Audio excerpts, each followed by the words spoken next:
하나님 말씀 출애굽기 14장 10절부터 18절까지 말씀 보겠습니다.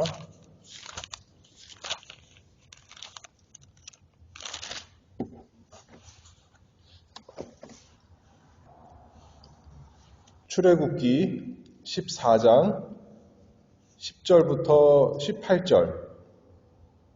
오늘 다룰 말씀은 31절까지인데 지난 시간에 했던 거 약간 겹쳐서 10절부터 18절까지만 같이 읽겠습니다. 바로가 가까워 올 때에 이스라엘 자손이 눈을 들어 본즉 애굽 사람들이 자기 뒤에 미친지라. 이스라엘 자손이 심히 두려워하여 여호와께 부르짖고 그들이 또 모세에게 이르되 애굽에 매장지가 없으므로 당신이 우리를 이끌어내어 이 광야에서 죽게 하느뇨. 어찌하여 당신이 우리를 애굽에서 이끌어내어 이같이 우리에게 하느뇨. 우리가 애굽에서 당신에게 고한 말이 이것이 아니뇨. 이르기를 우리를 버려두라. 우리가 애굽 사람을 섬길 것이라 하지 아니하더뇨. 애굽 사람을 섬기는 것이 광야에서 죽는 것보다 낫겠노라. 모세가 백성에게 이르되 너희는 두려워 말고 가만히 서서 여호와께서 오늘날 너희를 위하여 행하시는 구원을 보라. 너희가 오늘 본 애굽 사람을 또 다시는 영원히 보지 못하리라. 여호와께서 너희를 위하여 싸우시리니 너희는 가만히 있을지니라. 여호와께서 모세에게 이르시되 너는 어찌하여 내게 부르짖느뇨. 이스라엘 자손을 명하여 앞으로 나가게 하고 지팡이를 들고 손을 바다 위로 내밀어 그것으로 갈라지게 하라. 이스라엘 자손이 바다 가운데 육지로 행하니라. 내가 애굽 사람들의 마음을 강팍해 할 것인즉 그들이 그 뒤를 따라 들어갈 것이라.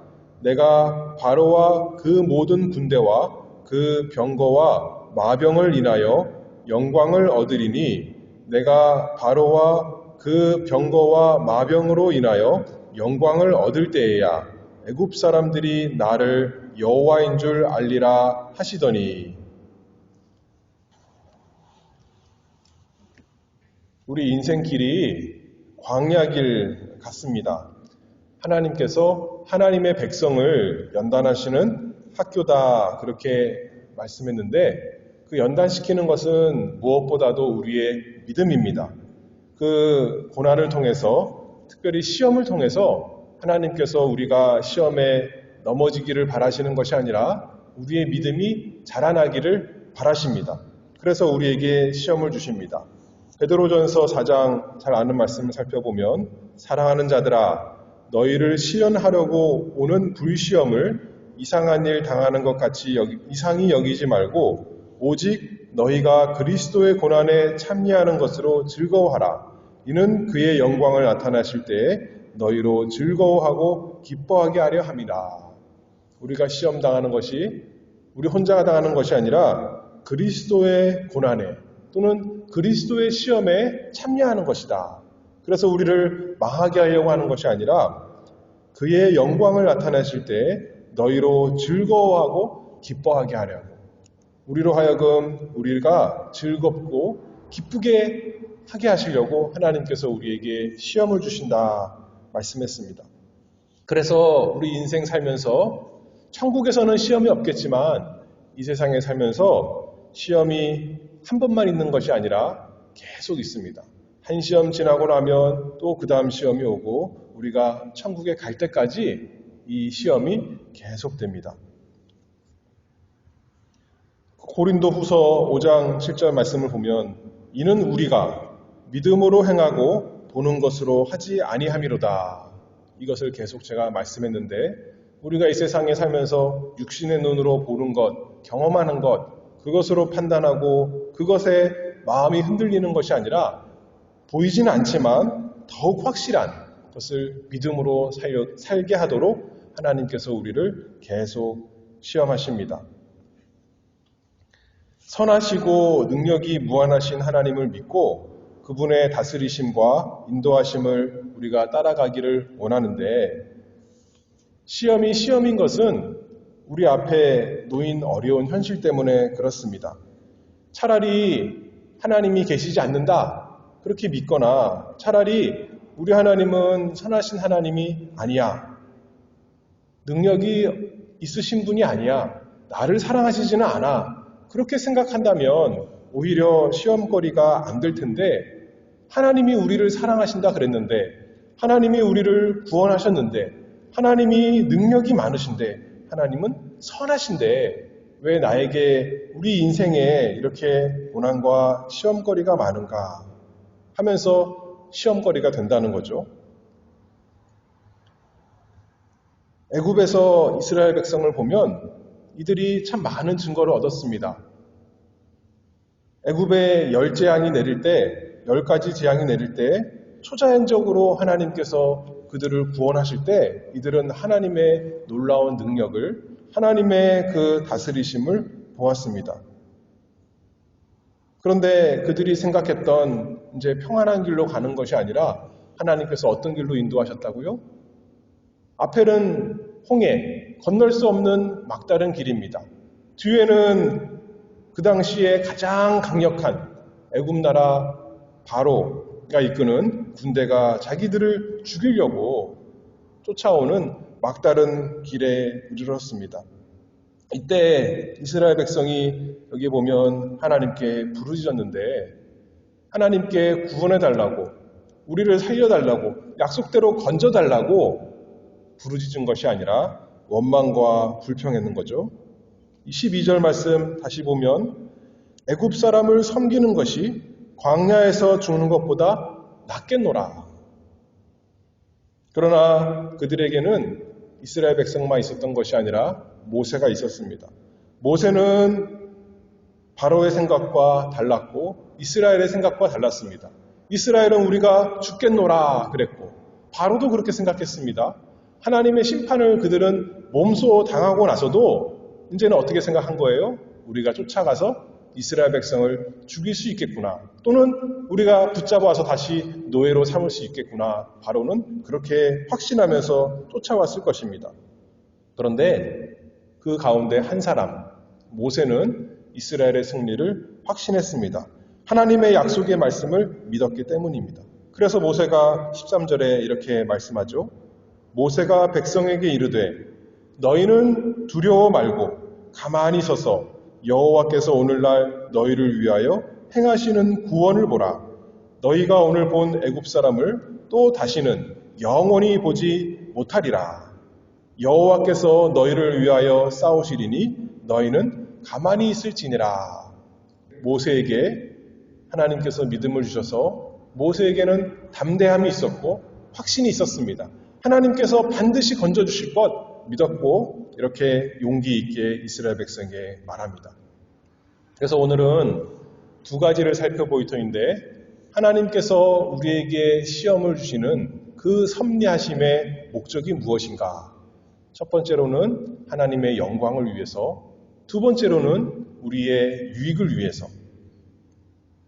그 하나님의 영광, 그것이야말로 하나님께서 이 세상을 다스리시고 특별히 우리를 구원하시는 가장 근본적인 이유입니다. 원인입니다.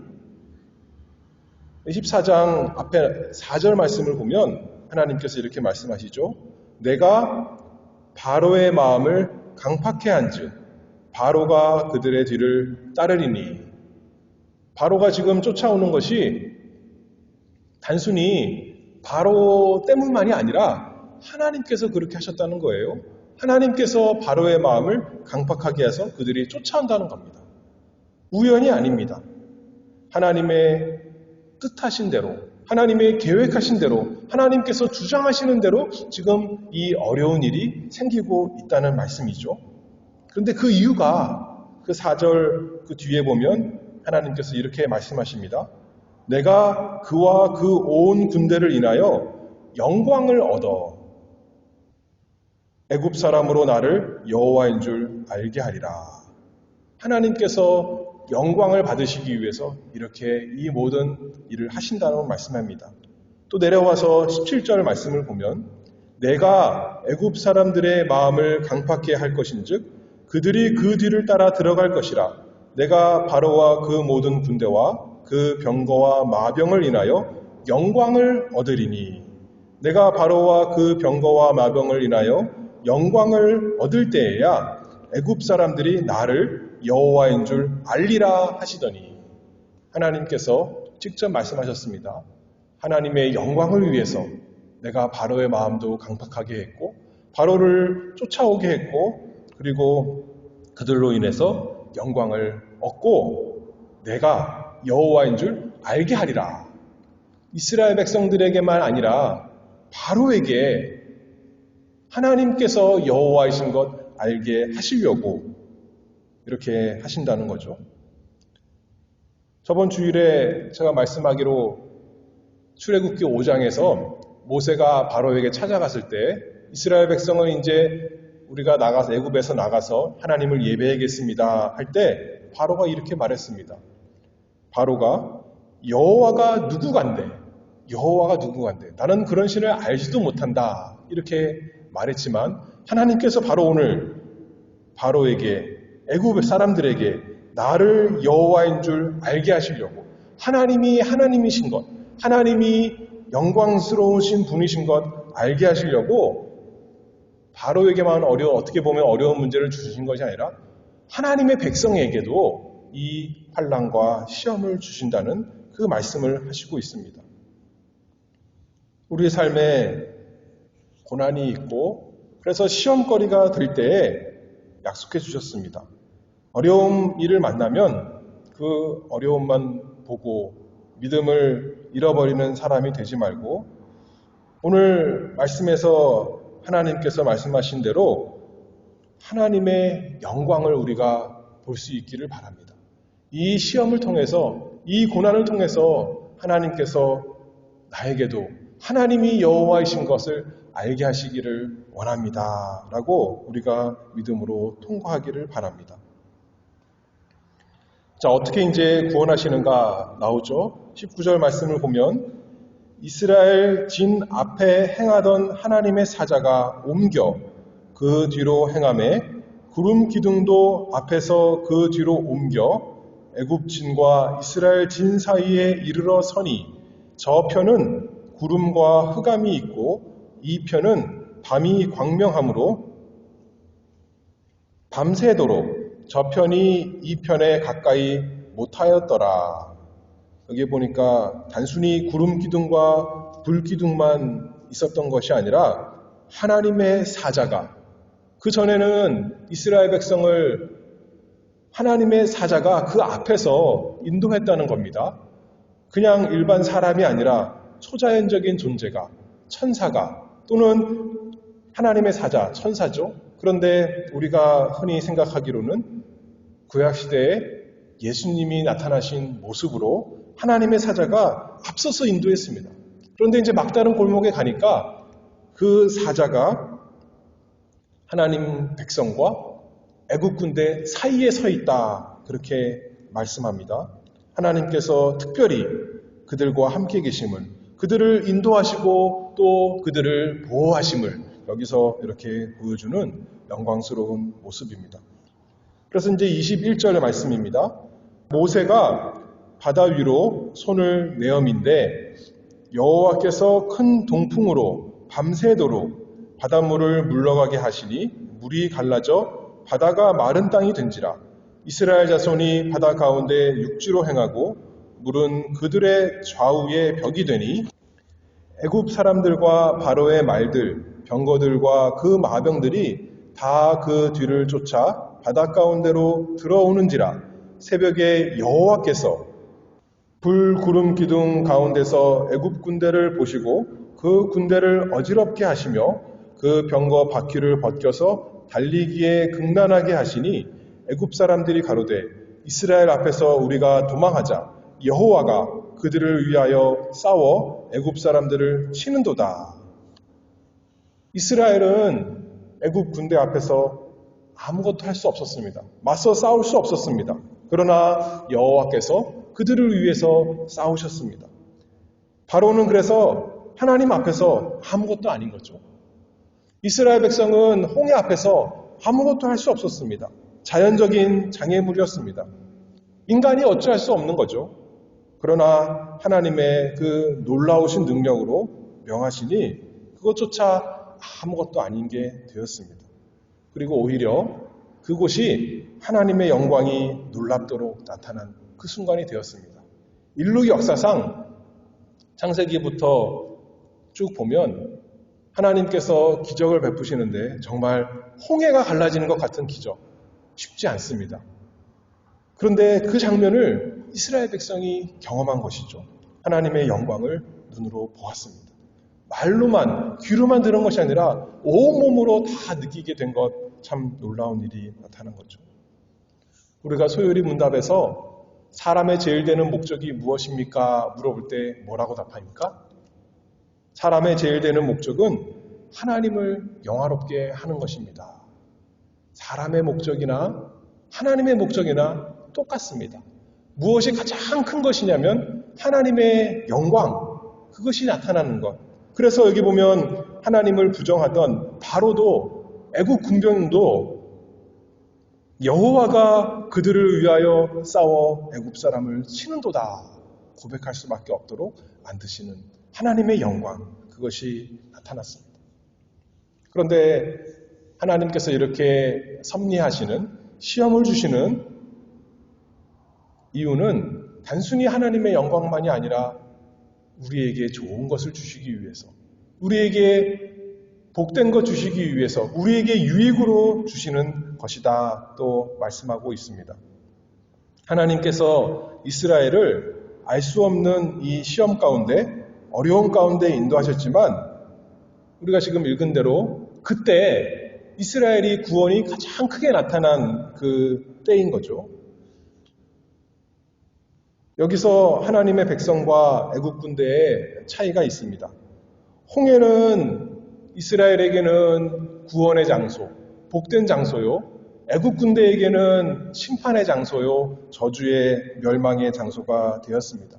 처음에는 이스라엘 백성이 홍해가 자기들의 구원을 가로막는 장애물로, 자기들이 죽는 곳으로 생각했습니다. 그리고 홍해가 바로 군대는 생각하기를 여기가 우리가 이길 수 있는 장소라고 생각했을 것입니다. 그런데 하나님께서 역사하시니까, 하나님께서 구원하시니까 반대가 되었죠. 홍해가 이스라엘 백성에게는 영광의 장소요, 구원의 장소요, 생명의 장소가 되었고, 바로 군대에게는 멸망의 장소, 영원히 망하는 그 장소가 되었습니다.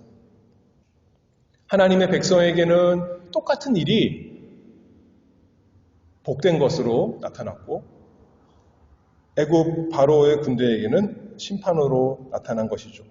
그 결과 마지막 절에 31절에 이렇게 말씀합니다. 이스라엘이 여호와께서 애굽 사람들에게 베푸신 큰 일을 보았으므로 백성이 여호와를 경외하며 여호와 그 종 모세를 믿었더라. 그전에는 이 사람들이 홍해를 보고 또 쫓아오는 애국 군대를 보고 마음이 두려운 마음이 생겨서 벌벌 떨면서 원망하며 불평하는 사람이 되었지만 이제는 무엇을 보았다고 그럽니까? 여호와께서 애굽 사람들에게 베푸신 큰 일을 보았으므로 하나님의 영광을 보니까 이제는 믿음이 생겼습니다. 하나님께서 이 믿음 주시려고 이렇게 어려운 일 당하게 하신 거죠. 믿음이 자라났습니다. 사람에게 어떤 것이 가장 좋은 것인가? 어떤 것이 가장 필요한 것인가? 하나님의 영광을 보는 것입니다. 믿음이 없다면, 은혜가 없다면 이 세상 살면서 고난 때문에, 어려움 때문에 원망하고 불평하며 투덜거리면서 살기 바쁘겠지만 하나님께서 우리에게 믿음을 주셔서, 하나님의 백성에게 믿음을 주셔서 그 가운데 우리를 구원하시는 하나님의 영광을 보게 하십니다. 그러면 우리 마음에 기쁨이 있는 거죠. 아까도 말씀했잖아요. 이스라엘 백성으로 즐거워하게 하려고, 기쁨을 주게 하시려고 하나님께서 우리에게 편안하고 좋은 것 주시는 것이 아니라 고난을 주신다는 겁니다. 환난을 주신다는 겁니다. 시험 가운데 인도하신다는 겁니다.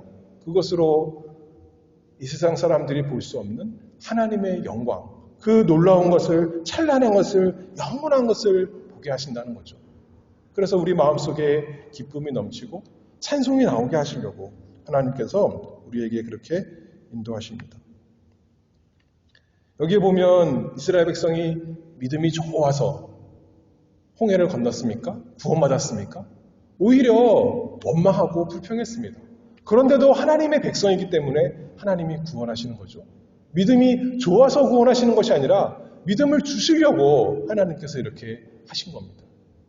그런데 히브리서에서 평가하기로는 이스라엘 백성을 하나님께서 어떻게 보시냐면 히브리서 11장 29절에 믿음으로 저희가 홍해를 육지같이 건넜으나 애굽 사람들도 이것을 시험하다가 빠져 죽었으며 이스라엘 백성은 믿음으로 홍해를 건넜다는 겁니다.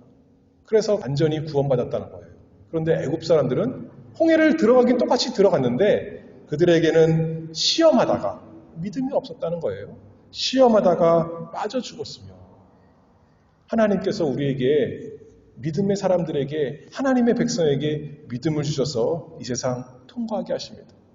우리가 실패할 때가 많이 있고 넘어질 때가 많이 있는 것 같지만 결과적으로는 하나님께서 우리에게 믿음을 주시고 믿음이 자라나게 하셔서 마침내 홍해를 건너도록 시험을 통과하도록 그래서 아버지께 나아가게 하도록 하늘나라로 이끄시는 우리 하나님의 놀라운 섭리가 우리의 인생입니다.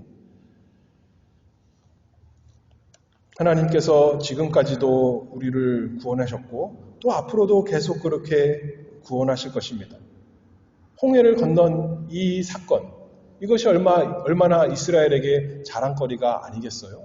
얼마나 마음속에 그거를 늘 생각하면서 평생 생각하면서 하나님을 찬송하지 않았겠습니까?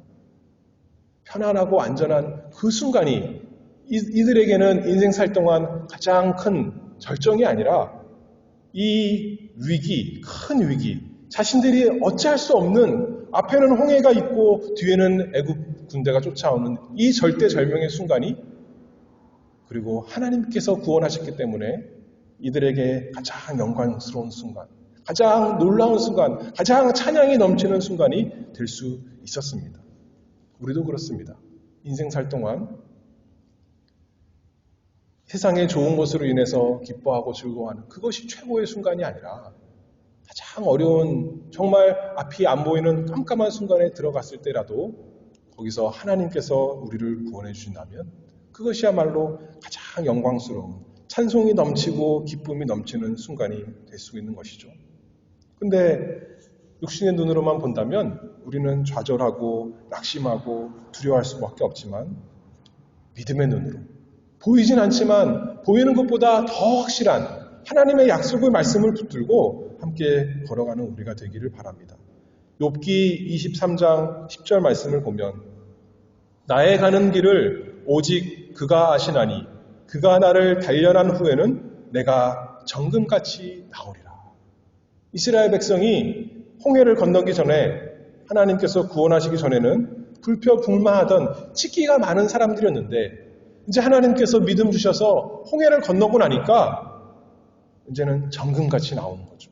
하나님을 다시 찬송할 수 있는 믿음이 생기고 소망이 생기고 사랑이 생기고 모든 구원이 그들에게 이루어졌습니다. 그래서 우리가 잘 아는 로마서 8장 28절 말씀 우리가 알거니와 하나님을 사랑하는 자 곧 그 뜻대로 부르심을 입은 자들에게는 모든 것이 합력하여 선을 이루느니라.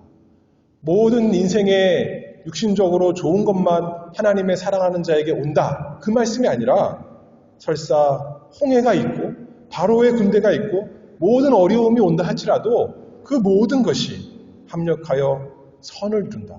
우리에게 유익된 것이 된다. 우리에게 복이 된다. 말씀하고 있습니다. 우리만 그런 것이 아니라 우리가 이렇게 복받는 것은 우리 주 예수 그리스도께서도 똑같은 일을 겪으셨기 때문입니다. 예수님께 많은 시험이 있었고 많은 고난이 있었지만 예수님이 그것을 믿음으로 통과하셨습니다. 아들이시라도 고난으로 순종함을 배우신 우리 예수님. 그분이 있었기 때문에 우리도 그 안에서 함께 복을 받습니다. 예수님께도 그 고난과 시험이 결국엔 모든 선한 것이 되었듯이 예수님이 고난받고 십자가에서 죽으신 것으로 끝난 것이 아니라 영광 받으셨듯이 우리도 그 모든 것이 우리에게 합력하여 선을 이룰 줄 믿습니다. 마침내 구원받을 줄, 마침내 홍해를 건널 것을, 마침내 영광 가운데 예수님과 함께 들어갈 것을 믿습니다. 사람의 제일 되는 목적, 하나님을 영화롭게 하는 것과 그 다음이 있죠. 그를 영원토록 즐거워하는 것입니다. 하나님의 영광이 나타날 때 우리는 그 영광을 보고 영원토록 즐거워하는 것입니다. 이 세상에서 주는 어떤 것보다, 어떤 즐거움보다, 어떤 좋은 것보다 하나님의 영광을 보는 것. 하나님이 나를 사랑하시고 나를 구원하시는구나. 그것을 위해서 하나님께서 모든 것을 하시는구나 보면서 하나님을 기뻐하고 즐거워하는 것으로 날마다 우리의 마음이 가득 차서 이 세상에서 시험이 이기고 또 이기는 우리가 되기를, 그런 은혜가 있기를 바랍니다. 기도하겠습니다. 은혜가 풍성하신 하나님 감사합니다. 아버지께서 저희와 함께 하시고 또 시험을 주시지만 저희를 넘어뜨리려고 주시는 것이 아니라 저희에게 하나님 아버지의 영광을 보게 하시려고, 그래서 저희가 복되고 참으로 기뻐하는 자들 되도록 하나님께서 주시니 감사합니다. 시험이 올 때 두려워하지 말고 원망하지 말고 불평하지 말고 하나님 아버지의 놀라운 구원을 사모하면서 또 인내하고 믿음으로 걸어가는 우리 교회가 되도록 인도하여 주시옵소서. 예수 그리스도의 이름으로 기도하옵나이다. 아멘.